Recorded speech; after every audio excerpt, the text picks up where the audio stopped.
Sidelined reggae boy Sean Fraser has just completed another journey on the football landscape.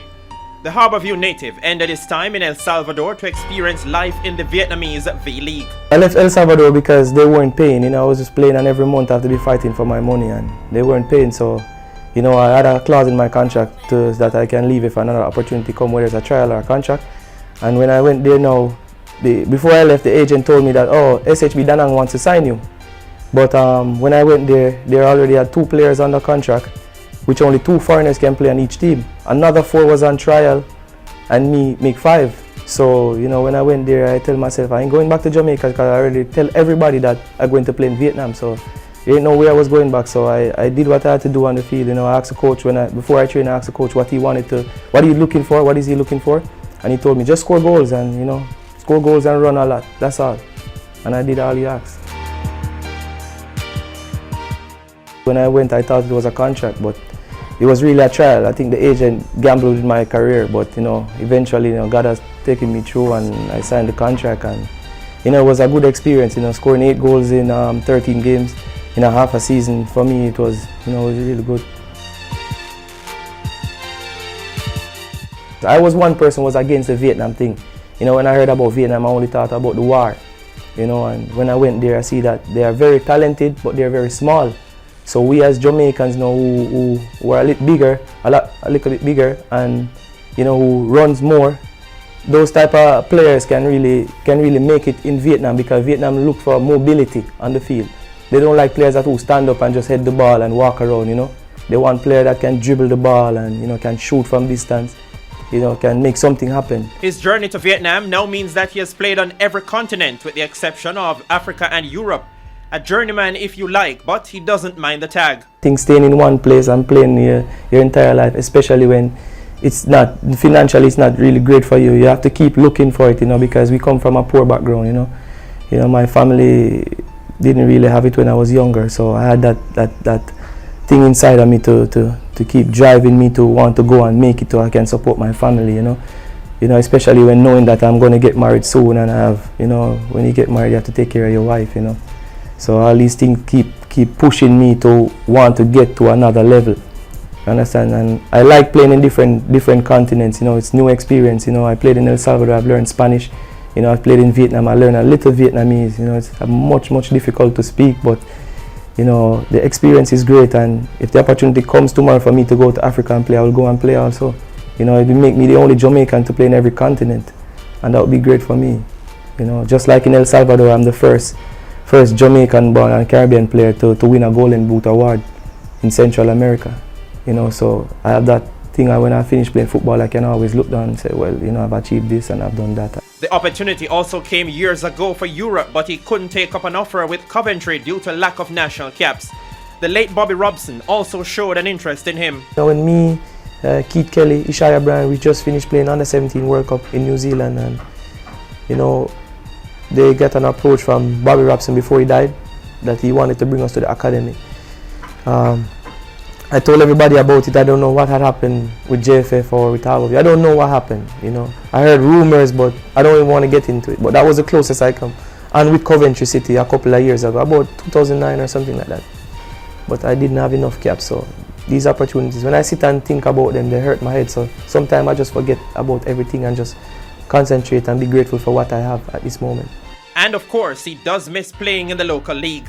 Sometimes when I come and watch games, especially when I watch Harbour View, playing against Waterhouse the other night, I catch a little bit of the football fever because my season just finished. So I catch a little bit of it, and I saw one guy with the ball, and I was like, yeah, cross the ball, and he's the man open, But despite his achievement overseas, he hasn't commanded the respect of those responsible for selecting the national team. And sometimes when I talk to my dad, he just tell me, just forget about it, because there's nothing else you can do. Everywhere I've gone, I've scored a lot of goals. If you don't believe me, you can check the statistics. The statistics prove. Everybody have internet nowadays, so you can just Google Sean Fraser and you see everything comes up. I've done my fair share. I've scored a lot of goals. As I said, I don't know who control the selection process, because, for example, I played in El Salvador and I left El Salvador, and then the other day I saw Jamaica call Romeo Parks from El Salvador. I'm not knocking Romeo Parks because he's a good player and he's a friend of mine. But I'm saying that when I got the golden boot in El Salvador, nobody looked at me. All the journalists are seated right here and listen to this question.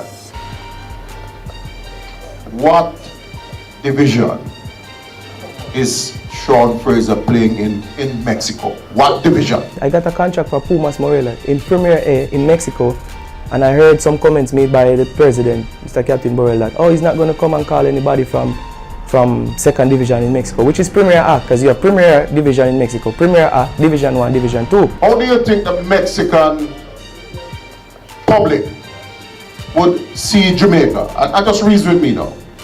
They have a league in Mexico, and we have to go to their second division in Mexico to pick a player to represent Jamaica. How do you think that would affect the psychic of the whole thing? I told all my teammates, hey, I'm going to give you guys tickets, you know. We're going to give you guys tickets to come watch me play in Azteca. Yeah, I've only trained in Azteca. I've never played a game in Azteca. I just think, honestly, that they have something personal against me. And I know they may come and say, oh, we have nothing personal against Sean Fraser. Why would we have something personally? But what is the problem? Why is it that I cannot get called? This is my question.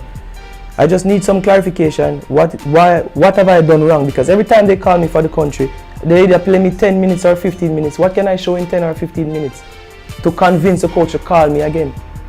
This is my thing, you know. What do I need to do to play for my country? It's best that, you know, I'm giving myself a couple more months or probably a year. If I don't call me, then I have no other alternative. I just have to retire from international football and just focus on my club career because, you know, for me, everybody wants to represent their country. I see when Bolt running, how he dance and doing all these things, you know, everybody love him. He's Jamaican, he put Jamaica back on the map. I want to do the same thing when I play for my country. I want to score goals for my country. Coming up through the under 17, under 20, I think I'll make that transition. I'm not on where are they now. You know, I'm currently playing, I'm active, I'm doing all the things that I need to do and I'm well disciplined. Everybody knows that. I don't need to come on TV and talk that. You know, I'm an athlete for Christ, so that says everything. I'm not that type of person to call them and ask them, yeah, what's wrong, or, you know, I let my football do the talking and the public can also do the talking. But for me to call them, I feel like, you know, it's not right. But on the good side, Fraser does have the respect of one of the world's best footballers, the former Brazilian international and World Cup winner Romario. No one then, like a couple of years ago, he sent me an email, you know, to check up on me to see how things are going, and, you know, I told him, he said, he's still not playing for the national team? I said, Romario, boy, I don't know what to tell you, you know, but at the end of the day, you know, he saw me playing in Miami. I didn't know this guy from nowhere. I didn't even know that he was coming to play, because when I signed for the team, I heard right after Onandilu had signed, then I heard Romario had signed, Zino had signed, and I was what? 20-year-old at the time, and I was like, wow, this is a great opportunity for me, you know. And I was starstruck the first time. He even was starstruck about Nandi. I know Nandi long time, but, you know, Nandi was a big personality in Jamaica. So, you know, he took me under his wings, you know, the 1 month he was there before they cut him. And, you know, one day I was training, Romario was practicing with the goalkeeper. And I was just training, I was just dribbling past people scoring in training. And Romario stopped, he came over. I see him talking to the coach and stuff like that. I don't speak Portuguese or not one word of Spanish at that time. But after training, the translator came to me and he said to me, hey, Romario likes you. Keep doing what you're doing. And I said, what? Romario like me? Tell Romario I want a picture. That's the first thing I said. And I have a picture with him on my phone today. You know, the same picture. But he told me, hey, I'm going to take you to Brazil. But since you have a 3-year contract, it will be loan. Because Miami ain't going to sell you just like that. So he took me there for a couple of months. I scored 4 goals in 12 games. And at the time I was very young, and you're playing against Zé Roberto. You're playing against Juna Baiano. You know, I'm playing against a lot of famous people that played for Brazil. You know, so I mean, it was a great experience. I played against Flamengo in Maracanã with about 72,000 people. You know, that was a great experience for me. We lost 1-0, but you know, at the end of the day, you know, Romario came and watched that game and he was pleased. I didn't score. He told me he was pleased with my performance. You know, I played against him when Vasco da Gama played my team, Boa Vista, and you know, he scored. He told me that, hey, I'm gonna score 3, but he ended up scoring 5 that day. You know, they beat us 6-2. You know, I didn't score that game, but I scored right after that.